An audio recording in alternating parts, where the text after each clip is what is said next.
Porcupine Productions presents another gem from the golden age of radio. Tonight, a tale that begins with a cheerful road trip and turns slowly, inexorably into something far more unsettling.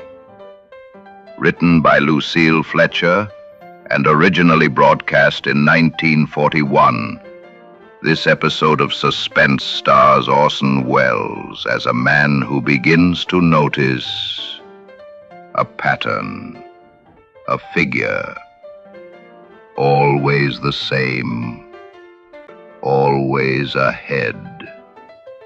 Is it coincidence, madness, or something far stranger? Buckle up for one of radio's most haunting classics, The Hitchhiker.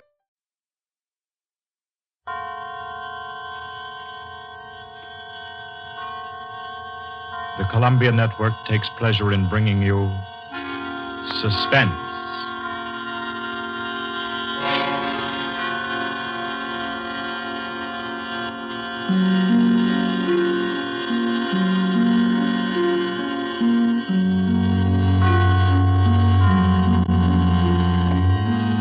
Suspense, Columbia's parade of outstanding thrillers, produced and directed by William Spear and scored by Bernard Herrmann. The notable melodramas from stage and screen, fiction and radio, presented each week to bring you to the edge of your chair, to keep you in suspense.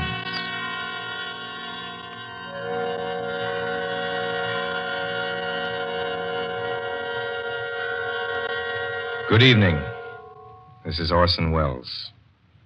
And very happy I am to be back in the United States and back on the Columbia Network, even for so short a visit as this one. Back with old friends like Johnny Dietz, who is tonight's director, and Bernard Herrmann. The Mercury Theater presented tonight's radio play for the first time last year. We came right out then and hailed it as a classic of the medium. Nobody argued the point. A lot of people asked us to do it again, so it's gratifying to get the chance now and to find a favorite of ours in this distinguished anthology of spook shows. Personally, I've never met anybody who didn't like a good ghost story, but I know a lot of people who think there are a lot of people who don't like a good ghost story. For the benefit of these, at least, I go on record at the outset of this evening's entertainment with the sober assurance that although blood may be curdled on this program, none will be spilt. There's no shooting, knifing, throttling, axing, or poisoning here. No clanking chains, no cobwebs, no bony and/or hairy hands appearing from secret panels, or, better yet, bedroom curtains. If it's any part of that dear old phosphorescent foolishness that people who don't like ghost stories don't like, then again, I promise you, we haven't got it. Not tonight. What we do have is a thriller. It's half as good as we think it is. You can call it a shocker. It's already been called a real Orson Welles story. Now, frankly, I don't know what this means. I've been on the air directing and acting in my own shows for quite a while now, and I don't suppose I've done more than half a dozen thrillers in all that time. Honestly, I don't think even that many, but it seems I do have a reputation for the uncanny. Quite possibly, a little escapade of mine involving a couple of planets, which shall be nameless, is responsible. Doesn't really matter. Don't think I disapprove of thrillers. I don't. A story doesn't have to appeal to the heart. It can also appeal to the spine. Sometimes you want your heart to be warmed, and sometimes you want your spine to tingle. The tingling, it's to be hoped, will be quite audible as you listen tonight to The Hitchhiker. That's the name of our story, The Hitchhiker.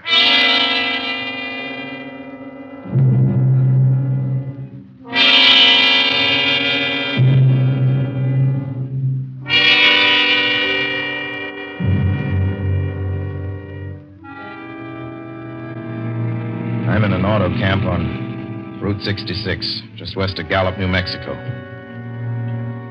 If I tell it, perhaps it'll help me. Keep me from going crazy. I gotta tell this quickly. I'm not crazy now. I feel perfectly well, except that I'm running a slight temperature. My name is Ronald Adams. I'm 36 years of age, Unmarried, tall, dark, with a black mustache. I drive a 1940 Buick, license number 6Y175189. I was born in Brooklyn. All this I know. I know that I'm at this moment perfectly sane. That it's not me who's gone mad. It's something else. Something utterly beyond my control. I've got to speak quickly. At any minute, the link may break. This may be the last thing I ever tell on Earth.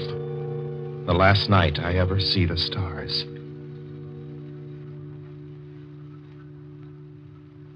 Six days ago, I left Brooklyn to drive to California.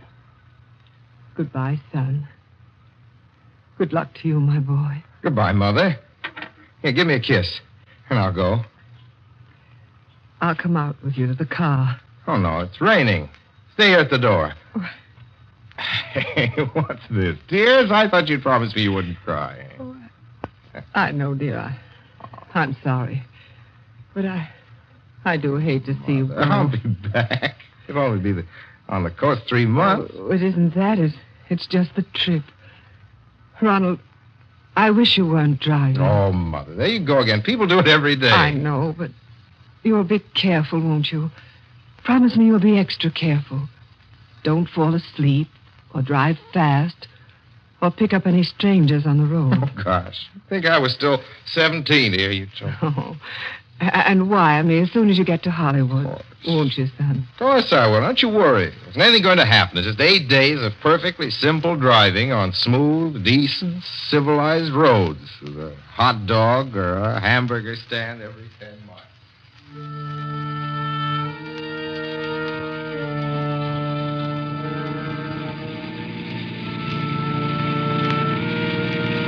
I was in fine spirits.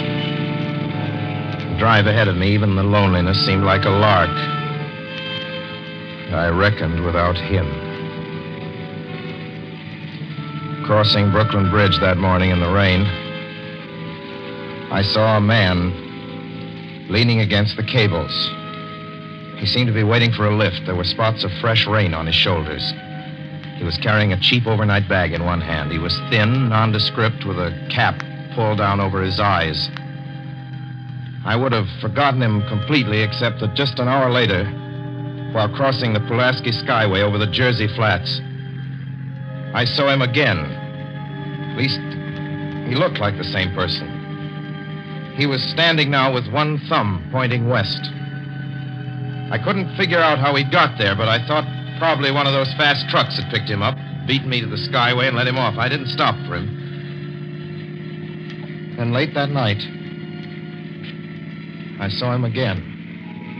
It's on the new Pennsylvania Turnpike between Harrisburg and Pittsburgh. It's 265 miles long with a very high speed limit. I was just slowing down for one of the tunnels when I saw him, standing under an arc light by the side of the road. I'd seen quite distinctly the bag, the cap, even the spots of fresh rain spattered over his shoulders. He hallooed at me this time. Hello! Hello! I stepped on the gas like a shot. It's lonely country through the Alleghenies, and I had no intention of stopping. Besides, the coincidences, or whatever it was, gave me the willies. Stopped at the next gas station.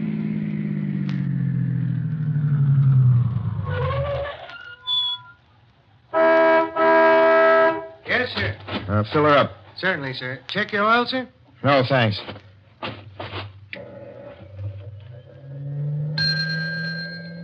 Nice night, isn't it?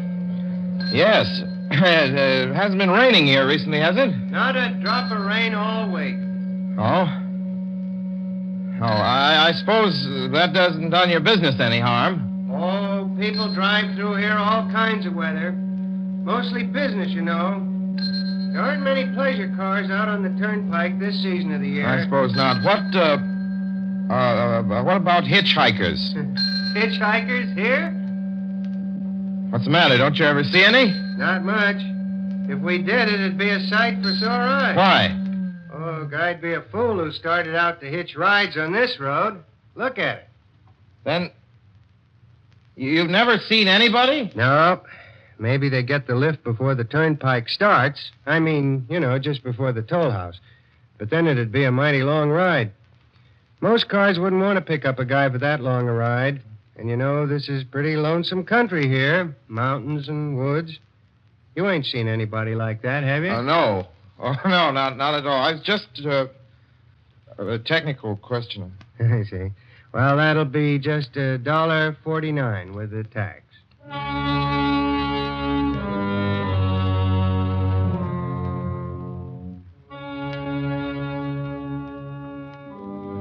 The thing gradually passed through my mind as sheer coincidence. I had a good night's sleep in Pittsburgh. I didn't think about the man all next day until just outside of Zanesville, Ohio, I saw him again. It was a bright, sunshiny afternoon. The peaceful Ohio fields, brown with the autumn stubble, lay dreaming in the golden light. I was driving slowly, drinking it in, when the road suddenly ended in a detour. In front of the barrier, he was standing. Now, let me explain about his appearance before I go on. I repeat, there was nothing sinister about him. He was as drab as a mud fence, nor was his attitude menacing. He merely stood there, waiting, almost drooping a little, with a cheap overnight bag in his hand. He looked as though he'd been waiting there for hours. And he looked up. He hailed me. He started to walk forward. Hello? Hello? Hello? No, not just now. Sorry.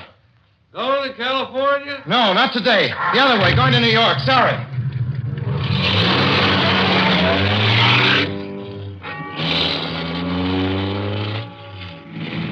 After I got the car back on the road again, I felt like a fool. Yet the thought of picking him up, of having him sit beside me, was somehow unbearable. At the same time, I felt more than ever unspeakably alone.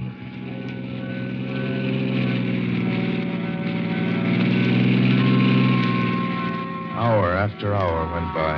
The fields, the towns ticked off one by one. The light changed. I knew now that I was going to see him again. And though I dreaded the sight, I caught myself searching the side of the road, waiting for him to appear.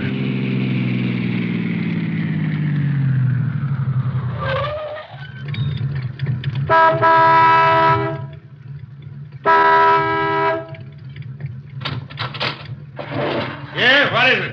What do you want? Sell sandwiches and pop here, don't you? Yeah, we do in the daytime. But we're closed up now for the I night. know, but I was wondering if you could possibly have a cup of coffee, black coffee, just... No, not this time of night, mister. My wife's the cook. She's in bed. No, don't shut the door, please. Listen, just a minute ago...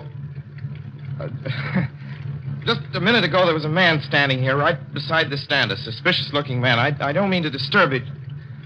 You see, I was driving along when I just happened to look, and there he was. What was he doing? Well, nothing. You've been taking a nip. That's what you've been doing. Now, on your way before I call out Sheriff Oates.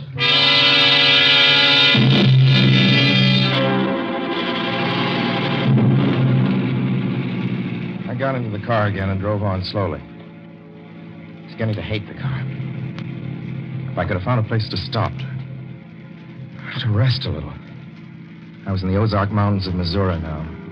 Few resort places there were closed, only an occasional log cabin, seemingly deserted. That's all that broke the monotony of the wild, wooded landscape. I had seen him at that roadside stand. I knew I'd see him again. Maybe at the next turn of the road. I knew that when I saw him next, I would run him down.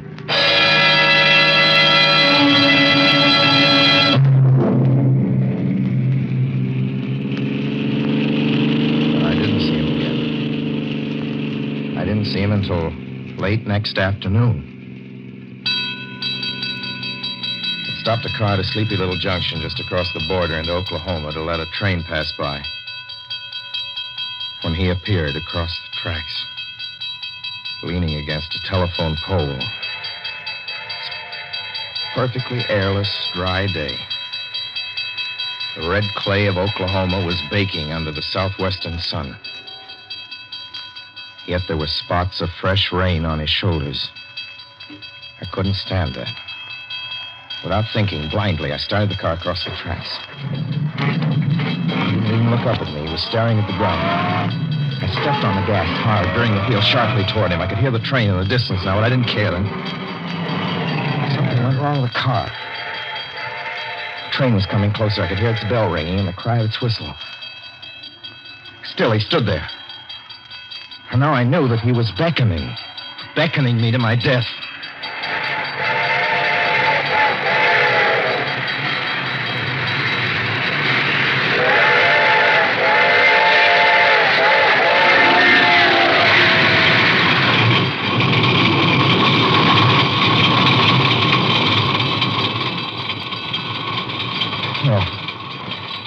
Frustrated him that time. The starter worked at last. I managed to back up. When the train passed, he was gone. I was all alone in the hot, dry afternoon. After that, I knew I had to do something. I didn't know who this man was or what he wanted of me. I only knew that from now on, I mustn't let myself alone on the road for 1 minute.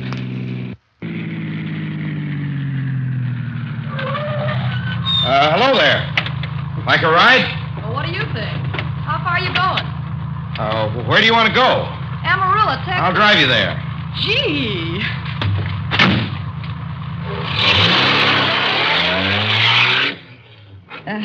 You mind if I take off my shoes? My dogs are killing me. Go right ahead. Oh, gee, what a break this You hitchhike much? Sure, only it's tough sometimes in these great open spaces to get the break. I should think it would be, though I'll bet you get a good pickup in a fast car. If you did, you could get places faster than, say, another person in another car, couldn't you? I don't get you. Well, take me, for instance. Suppose I'm driving across the country, say, at a nice, steady clip, about 45 miles an hour. Couldn't a girl like you just standing beside the road waiting for a lift beat me to town, or any town, provided she got picked up every time in a car doing from 65 to 70 miles an hour? I don't know. What difference does it make? Oh, no difference. It's just a crazy idea I had sitting here in the car. Imagine spending your time in a swell car thinking of things like that. What would you do instead? What would I do? If I was a good-looking fellow like yourself, why, I just enjoy myself every minute of the time. I'd sit back and relax. And if I saw a good-looking girl along the side of the road, hey, look out! Did you see him? See who? A man standing beside the barbed wire fence. I didn't see anybody. There wasn't nothing but a bunch of cows and the wire fence. No? What'd you think you was doing? Trying to run into the barbed wire There's a man fence? there, I tell you. A thin gray man with an overnight bag in his hand. And I was trying to run him down. Run him down? You mean kill him? Say you didn't see him back there? You sure? I didn't see a soul. As far as that's Watch concerned... for him the next time, and keep watching. Keep your eyes peeled on the road. He'll turn up again. Maybe any minute now. There! Look there!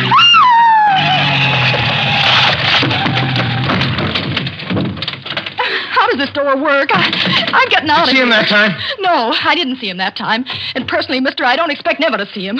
All I want to do is go on living. I don't see how I will very long, driving with you. Oh, I'm sorry. I don't know what came over me, but please don't go. So if you'll excuse me... You can't go. Listen, how would you like to go to California? I'll drive you to California. Seeing pink elephants all the way? No, thanks. Thanks just the same. Listen, please, just 1 minute, please. You know what I think you need, big boy? Not a girlfriend. Just a good dose of sleep. Please. There. I got it now. No, you can't go. Please, come Your back. hands off me. Do you hear? Leave your hands off.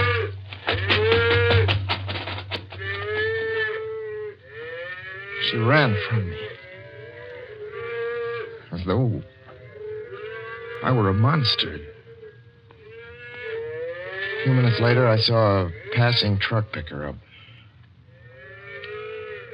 I knew then that I was utterly alone. It was in the heart of the great Texas prairies. There wasn't a car on the road after the truck went by. I tried to figure out what to do, how to get hold of myself.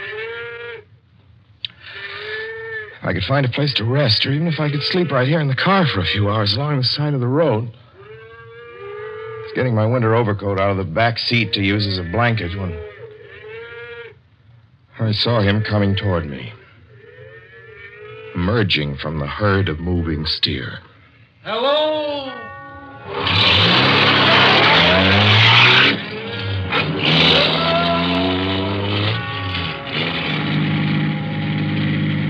Maybe I should have spoken to him then. Fought it out then and there.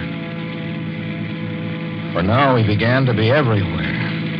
Whenever I stopped, even for a moment, for gas, for oil, for a drink of pop, a cup of coffee, sandwich, he was there. I saw him standing outside the auto camp in Amarillo that night when I dared to slow down. I was sitting near the drinking fountain of a little camping spot just inside the border of New Mexico. He was waiting for me outside the Navajo reservation where I stopped to check my tires. I saw him in Albuquerque when I bought 20 gallons of gas. I was afraid to stop now. I began to drive faster and faster. I was in lunar landscape now. The great arid mesa country of New Mexico. I drove through it with the indifference of a fly crawling over the face of the moon. Now he didn't even wait for me to stop. Unless I drove at 85 miles an hour over those endless roads, he waited for me at every other mile. I'd see his figure, shadowless, flitting before me, still in the same attitude, over the cold, lifeless ground, flitting over dried-up rivers, over broken stones cast up by old glacial upheavals, flitting in that pure and cloudless air. I was beside myself when I finally reached Gallup, New Mexico this morning. There's an auto camp here. Cold, almost deserted this time of year. I went inside and asked if there was a telephone. I had the feeling that if only I could speak to someone familiar, someone I loved, I could pull myself together.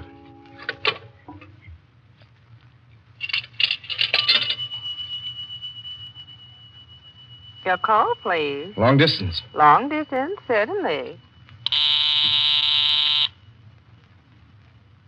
This is long distance. I'd like to put in a call to my home in Brooklyn, New York.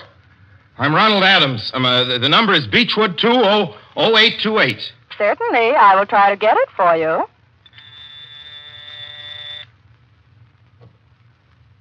Albuquerque. New York for Gallup. New York. Gallup, New Mexico, calling Beechwood 20828. I'd read somewhere that love could banish demons. It's the middle of the morning. I knew Mother would be home. I pictured her tall and white-haired in her crisp house dress, going about her tasks. It'd be enough, I thought, just to hear the even calmness of her voice. Will you please deposit $3.85 for the first 3 minutes?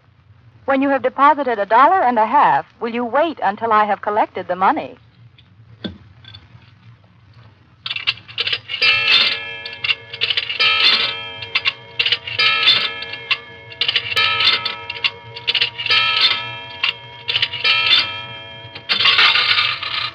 All right, deposit another $1.50.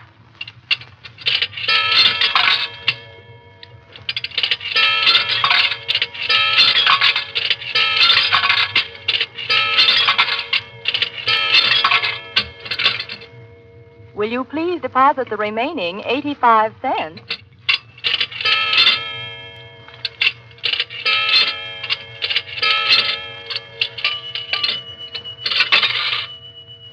Ready with Brooklyn. Go ahead, please. Hello? Mrs. Adams' residence. Hello, Mother? This is Mrs. Adams' residence. Who is it you wish to speak to, please? What? Oh, who's this? This is Mrs. Whinney. Mrs. Whinney? I don't know any Mrs. Whinney. Is this Beechwood 208-828? Yes? Where's my mother? Where's Mrs. Adams? Mrs. Adams is not at home. She's still in the hospital. The hospital? Yes. Who is this calling, please? Is it a member of the family? What's she in the hospital for?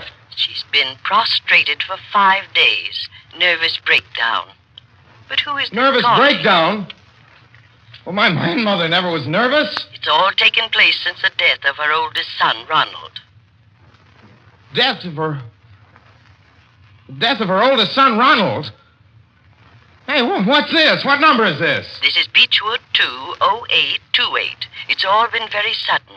He was killed just 6 days ago in an automobile accident on the Brooklyn Bridge. Your 3 minutes are up, sir. Your 3 minutes are up, sir. Your 3 minutes are up, sir.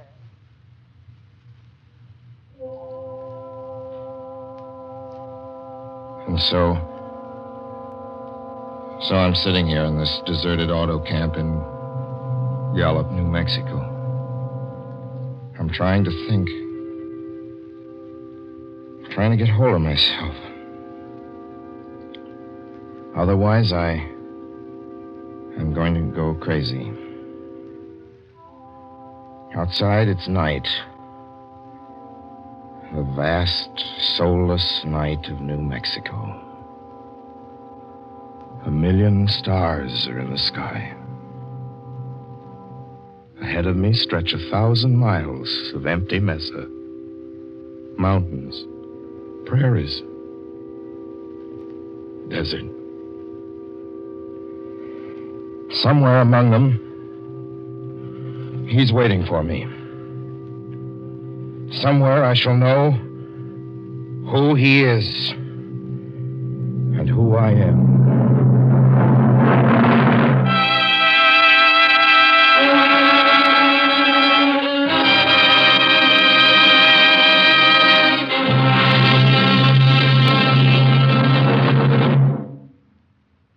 So ends The Hitchhiker, and to Orson Welles our considerable thanks for his playing of the title role. Mr. Welles? Help wanted. Men, women, and children. Nature of work, hard, monotonous, back-breaking labor. Hours, 75 a week minimum. Pay, few cents an hour. Added inducement, 2 meals a day, including several ounces of bad bread and a cup of thin soup. Don't delay. Apply at once. How'd you respond to a want ad like that, Mr. and Mrs. American working man and woman? You'd laugh, wouldn't you, and throw the paper in the trash basket. Dismiss the whole advertisement as some kind of a joke. But believe me, it's no joke. It's a simple statement of the working conditions that exist today in Nazi Germany and the conquered countries under Nazi rule. It's also an exact statement of the working conditions that will be imposed on you and every member of your family if the Nazis win this war. You yourself personally can stop them from winning, as you know. You don't have to give up your well-paid job to do it. You needn't have to be a soldier or a sailor or an airman or a nurse or a war worker to ensure American victory. Uncle Sam doesn't ask plain, ordinary, hard-working citizens like you to give him anything. All he asks, all this he does ask very seriously and very urgently, is that you loan him 10 cents out of every dollar you make. That's all there is to it. Lend Uncle Sam a dime to win this war, and he'll pay you back with interest when he's won it. The easiest, most convenient way to lend him these dimes is to enroll in the payroll savings plan. Just tell your boss to deduct 10 cents from every dollar he pays you and lend it to Uncle Sam in your name. Sign up for this simple savings plan today, and when victory comes, you'll have war bonds in your pockets instead of Axis bonds on your wrists. Suspense will be heard again 2 weeks from tonight. Next Wednesday night, September 9th, the Columbia Broadcasting System will present over many of these stations at 9:30 p.m. Eastern Wartime an address by W. Averill Harriman, the United States Lend-Lease Administrator in London. Mr. Harriman, as the personal representative of the President of the United States, attended the Moscow conferences between Winston Churchill and Joseph Stalin. Next Wednesday's broadcast will be Mr. Harriman's first public address since his return to this country. Suspense is produced and directed by William Spear. John Dietz was our guest director this evening. Tonight's radio drama was written by Lucille Fletcher. The original score was by Bernard Herrmann.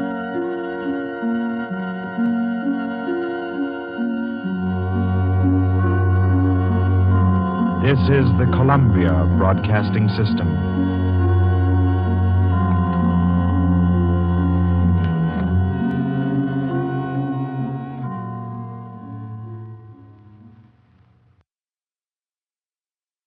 And that was The Hitchhiker from Suspense, originally broadcast in September 1942, featuring Orson Welles in a performance that still manages to crawl under your skin over 80 years later.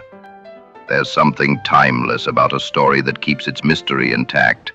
We never really know who the hitchhiker is or what he wants. We just know he's always there, just ahead, waiting. Whether you read it as fate, madness, or something beyond our comprehension, the horror lies in the fact that we're never given an answer. Just a hand raised by the roadside and the sound of tires squealing into the unknown. If you liked what you heard, consider sharing it, leaving a review, or just telling that weird little voice in your head to subscribe. We'll be back soon with more classic radio commentary and original tales from the world's worst docent and the scruffy genius of Detective Steve. Until next time, keep your eyes on the road. And maybe don't stop for strangers.